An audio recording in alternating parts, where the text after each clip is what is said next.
Avant de plonger dans cette histoire incroyable, pensez à vous abonner à la chaîne et à activer la cloche. Ici, chaque récit a quelque chose à dire, et vous ne voudrez pas en manquer un seul. Edward Williams était un homme que beaucoup enviaient. À 58 ans, il avait bâti un empire financier impressionnant, possédait plusieurs propriétés somptueuses et menait une vie de luxe que peu pouvaient imaginer. Mais malgré toute cette richesse, un sentiment de vide le rongeait. Ses enfants, héritiers de son empire, semblaient plus intéressés par l'argent que par lui. Sa femme, élégante et sophistiquée, affichait toujours un sourire parfait, mais Edward avait appris à lire les regards et les gestes. Derrière ce masque, il percevait l'égoïsme et la calculatrice. Un soir, après une journée particulièrement solitaire, Edward resta seul dans son vaste bureau, observant les photos de famille accrochées au mur. Les souvenirs de véritables moments d'affection étaient rares. « Est-ce qu'on m'aime pour ce que je suis, ou pour ce que je possède ?» se demanda-t-il avec amertume. C'est à cet instant qu'une idée audacieuse germa dans son esprit. S'il simulait une maladie grave, pourrait-il enfin discerner la vérité? Qui pleurerait sincèrement sa disparition? Qui montrerait son vrai visage? Qui resterait par loyauté, et qui ne ferait que calculer? Le lendemain, Edward convoqua sa famille dans le grand salon. La lumière dorée du coucher de soleil traversait les grandes baies vitrées, illuminant les visages excités ou curieux de ses enfants et de sa femme. D'une voix grave et pesante, il annonça qu'il était gravement malade, que les médecins lui donnaient peu de temps, et que sa santé se détériorait rapidement. Un silence pesant s'abattit sur la pièce. Certains membres de la famille semblaient sincèrement choqués, d'autres trahissaient une impatience à peine masquée. Dans ce prologue, l'atmosphère est lourde de tension, de suspicion et d'émotions mêlées. Edward, assis dans son fauteuil imposant, observe et analyse chaque mouvement, chaque micro-expression. Il sait que ce test bouleversera la dynamique familiale, peut-être, lui révélera des vérités qu'il n'était pas prêt à affronter. Le lendemain de l'annonce d'Edward, la maison était plongée dans une atmosphère étrange. Les domestiques s'agitaient en silence, chuchotant entre eux, tandis que la famille semblait prise entre inquiétude et curiosité. Edward, assis dans son fauteuil en cuir brun, observait attentivement chaque geste, chaque regard, notant mentalement ce qui lui semblait sincère et ce qui relevait de l'intérêt personnel. Son fils aîné, Michael, feignit l'inquiétude, serrant la main de son père avec une force presque exagérée. « Papa, tu dois te battre, tu vas t'en sortir, hein ?» demanda-t-il, mais Edward perçut une étincelle d'impatience dans ses yeux, comme si la priorité de Michael était déjà l'héritage à venir. Sa fille cadette, Emily, avait les yeux brillants, la voix tremblante. « Papa, je vais tout faire pour que tu te sentes mieux. » Mais Edward savait lire entre les lignes, derrière les mots doux, il y avait l'ombre d'un calcul, celui d'obtenir des avantages matériels. Sa femme, Victoria, s'approcha, posant une main sur son bras. « Mon amour, nous allons traverser cela ensemble. » Son sourire restait parfait, mais Edward remarqua son léger regard vers le carnet qu'il avait laissé ouvert sur le bureau, comme pour évaluer ses propres affaires et actifs. Pendant la soirée, Edward mit en place de petits tests, il demanda à Michael de gérer une opération familiale urgente, à Emily de préparer des documents médicaux fictifs pour une consultation urgente, et observa comment chacun réagissait sous pression. Il nota les hésitations, les silences et les expressions fugaces. Mais au milieu de cette scène de tension et de calcul, un rayon d'espoir apparut. Son petit-fils, Samuel, âgé de 10 ans, vint timidement s'asseoir à ses côtés. « Grand-père, tu vas guérir, n'est-ce pas ?» demanda-t-il avec innocence et sincérité. Son regard était pur, sans arrière-pensée. Edward sentit pour la première fois depuis longtemps un véritable lien affectif, non corrompu par l'argent ou la stratégie. Cette première journée de test révéla à Edward une vérité amère, certains proches étaient motivés par l'intérêt, d'autres par l'amour authentique. Mais le vrai défi ne faisait que commencer, et il savait que les semaines à venir mettraient chaque membre de sa famille à l'épreuve. Les jours suivants, Edward transforma sa maison en un véritable terrain d'observation. Chaque geste, chaque demande, chaque interaction devenait un test pour révéler la sincérité de sa famille. Il commença par de petites mises en scène. Il simula des crises de fatigue soudaine ou de douleurs légères pour voir qui accourait avec inquiétude et qui se contentait de feindre l'attention. Michael, son fils aîné, se montra d'abord concerné, mais rapidement, Edward remarqua que ses visites étaient brèves et ponctuées de discussions sur l'héritage et les investissements. Emily, sa fille cadette, prenait soin d'apparaître toujours présente, mais ses appels fréquents à ses amis et son smartphone trahissaient ses priorités réelles. Victoria, sa femme, semblait attentive et douce, mais Edward percevait ses conversations discrètes avec des avocats et conseillers financiers, calculant silencieusement ce qu'elle pourrait gagner de cette situation. Chaque sourire, chaque mot prononcé était enregistré dans l'esprit d'Edward, comme des pièces d'un puzzle révélant la vérité sur leurs intentions.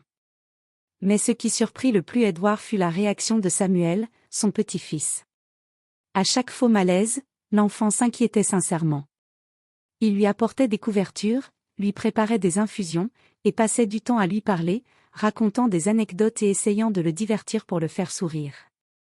Edward réalisa que malgré les apparences de sa famille adulte, l'amour véritable existait encore dans ce jeune cœur pur. Un soir, Edward décida de pousser le test un peu plus loin. Il fit semblant de recevoir une mauvaise nouvelle médicale fictive, prétendant que sa condition s'aggravait. La réaction fut immédiate. Michael sembla décontenancé, cherchant un moyen de limiter la perte financière, tandis qu'Emily éclata en larmes, mais se confondait en excuses pour des affaires triviales. Victoria garda son calme, mais Edward remarqua un léger froncement de sourcils et un regard vers son carnet d'actifs. Samuel, quant à lui, resta simplement à son chevet, tenant sa main et murmurant des mots rassurants. Ce contraste frappa Edward de plein fouet. Dans un monde où l'argent dominait les relations, un cœur innocent pouvait encore briller d'une pureté rare. Ces tests subtils révélèrent à Edward non seulement les motivations intéressées de sa famille adulte, mais aussi la valeur inestimable des liens sincères. Chaque jour, il devenait plus clair pour lui que la véritable richesse n'était peut-être pas dans son empire financier, mais dans ses moments d'affection authentique. Les semaines passèrent et Edward observait toujours sa famille avec une attention presque obsessionnelle. Chaque interaction, chaque sourire ou parole, chaque silence était analysé. Il commençait à percevoir des schémas et des vérités qui le surprenaient profondément. Un après-midi, alors qu'il feignait une fatigue extrême, Edward décida de parler à son majordome, James, un homme fidèle qui travaillait pour la famille depuis plus de 30 ans. James avait toujours été discret, mais Edward savait qu'il voyait et comprenait tout. « James, dis-moi la vérité, que penses-tu de tout cela ?» demanda Edward. James soupira et répondit avec franchise, « Monsieur, vous avez raison de tester votre famille. Mais ne vous fiez pas uniquement aux apparences. Certaines personnes paraissent intéressées, mais il existe des gestes subtils de sincérité que vous pourriez manquer. » Intrigué, Edward demanda des exemples. James raconta les petits détails qu'il avait observés. La sœur d'Emily, pourtant discrète et en retrait, avait pris soin de Samuel sans qu'Edward ne le voie. Le voisinage, bien que distant, montrait de petites attentions spontanées envers Edward. Ces révélations ouvrirent les yeux d'Edward, tout n'était pas noir ou blanc. Il réalisa que l'amour et la loyauté pouvaient exister même dans l'ombre, loin des regards avides ou des mots calculés. Cette prise de conscience bouleversa Edward. Ses propres enfants et sa femme lui avaient montré des comportements intéressés et parfois froids, mais d'autres personnes dans son entourage, qu'il croyait secondaires, avaient fait preuve d'une authenticité qu'il n'avait jamais remarquée. Il comprit que sa richesse et son statut avaient faussé son jugement et obscurci sa perception de la vraie valeur des relations humaines. Cette révélation amena Edward à réfléchir profondément à ses priorités, continuer à mesurer et tester chaque geste de sa famille adulte, ou se concentrer sur ceux qui montraient un attachement sincère, comme Samuel et quelques proches fidèles. Pour la première fois depuis longtemps, il sentit que son cœur pouvait être apaisé, qu'il existait autour de lui des relations pures, non corrompues par l'argent ou l'intérêt. Mais Edward savait qu'une décision devait être prise. Il devait maintenant révéler la vérité sur sa fausse maladie et confronter sa famille. La révélation promettait d'être explosive et de bouleverser la dynamique familiale de manière irréversible. Après plusieurs semaines de tests et d'observations, Edward se sentait prêt à révéler la vérité. La tension dans la maison était palpable, chacun des membres de sa famille avait appris à naviguer dans ce théâtre de la fausse maladie, et tous étaient désormais sur le qui-vive. Un soir, Edward convoqua tout le monde dans le salon principal, là où tout avait commencé. La lumière chaude des lampes accentuait les visages tendus. D'une voix calme mais ferme, il déclara « J'ai une confession à vous faire. Je ne suis pas malade. Tout ce temps, je voulais simplement observer vos réactions, comprendre qui m'aimait pour moi et qui était intéressé par mon argent. Un silence lourd s'installa. Les visages de Michael et Emily se figèrent, mélange de honte et de colère. Victoria, sa femme, resta impassible un instant, mais son regard trahit une inquiétude qu'elle tenta rapidement de masquer. Edward poursuivit, « Ce que j'ai découvert est instructif. Certains d'entre vous ont montré de l'égoïsme et des calculs, mais d'autres ont été sincères, aimants et loyaux. Ces personnes-là, je veux les protéger et les valoriser. » Samuel, le petit-fils, sourit timidement et s'avança, « Grand-père, je savais que tu avais besoin de nous, et je voulais être là pour toi. » Edward sentit une émotion profonde le traverser. La pureté de ce geste contrastait avec l'ambition et la froideur de certains adultes. Dans les jours qui suivirent, Edward prit des décisions radicales. Il réorganisa l'héritage familial pour récompenser la loyauté et l'amour authentique plutôt que la simple parenté. Il consacra davantage de temps à Samuel et à ceux qui avaient montré une véritable affection. Sa relation avec sa femme et ses enfants adultes changea profondément, il établit des limites claires et privilégia désormais les relations sincères, même si cela signifiait réduire certains privilèges pour ceux qui avaient manqué de loyauté.